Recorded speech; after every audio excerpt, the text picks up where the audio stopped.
నేను పరిశుద్ధులను కాబట్టి మీరును కూడా పరిశుద్ధులుగా ఉండమని చెప్పినటువంటి దేవుడు మనకి.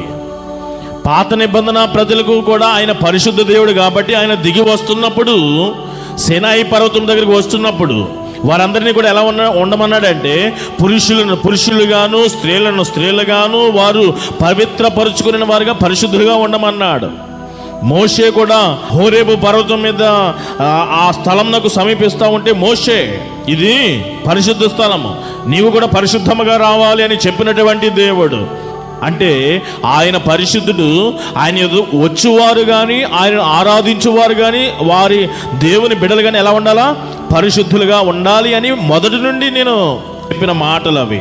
దేవుని చిత్తం ఏంటంటే పరిశుద్ధులుగా ఉండుటయే దేవుని చిత్తము.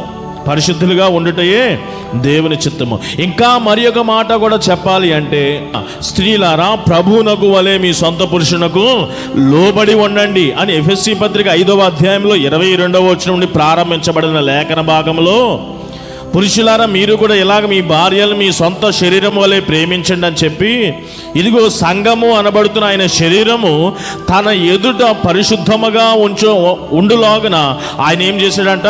వాక్యము చేత దానికి ఉదక స్నానము చేయించాడట. ఎందుకు వాక్యము చేత ఉదక స్నానము? సంఘము తన ఎదుట ఎలా ఉండాలి? ఆయన సంకల్పం, ఆయన ఉద్దేశం, ఆయన చిత్తం ఏమిటి? పరిశుద్ధముగా, సంఘము పరిశుద్ధముగా ఇది ఆయన చిత్తము, దేవుని యొక్క చిత్తము. నేను పరిశుద్ధుడినై ఉన్నాను కాబట్టి మీరు సంఘము కూడా ఎలా ఉండాలి? తన ఎదుట పరిశుద్ధముగా ఉండాలి, పరిశుద్ధముగా ఉండాలి అని.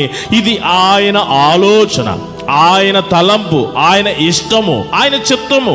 అది తెస్సలోనియ పత్రిక, మొదటి పత్రిక 4వ అధ్యాయము 3వ వచనాన్ని, మీరు పరిశుద్ధులగుటయే దేవుని చిత్తం అంట. దేవుని చిత్తం. దీనిలో 2 విషయాలు మిళితమై ఉన్నాయి. పరిశుద్ధులుగా ఉండుటయే అని చెప్పేసేసి, అనగా దేనికి దూరంగా ఉండాలంట? జారత్వమునకు దూరముగా ఉండాలి. అంటే పరిశుద్ధత అనేది కేవలము జారత్వమునకు దూరముగా ఉండుట మాత్రమేనా? అంటే జారత్వమునకు దూరంగా ఉండి దొంగతనం చేసేయచ్చా? అబద్ధం ఆడేయచ్చా? నేను ఉన్న పలంగా ఇప్పుడు పోయి మందు తాగేయచ్చా? దొంగతనం చేసేయచ్చా? లేకపోతే అబద్ధం ఆడేయచ్చా? నరహత్య చేయొచ్చా? అంటే అవి కూడా ఉన్నది. అంటే ఈ యొక్క వచనంలో 2 విషయాలు మనము తీసుకోవాలి. దేవుని చిత్తము అనేది ఇదే వచనంలో 2 విషయాలు కనబడుతున్నవి. ఒకటి, ఆయన పరిశుద్ధుడు కాబట్టి మనం ఎలా ఉండాలి? పరిశుద్ధముగా ఉండాలి. ఇది దేవుని చిత్తము.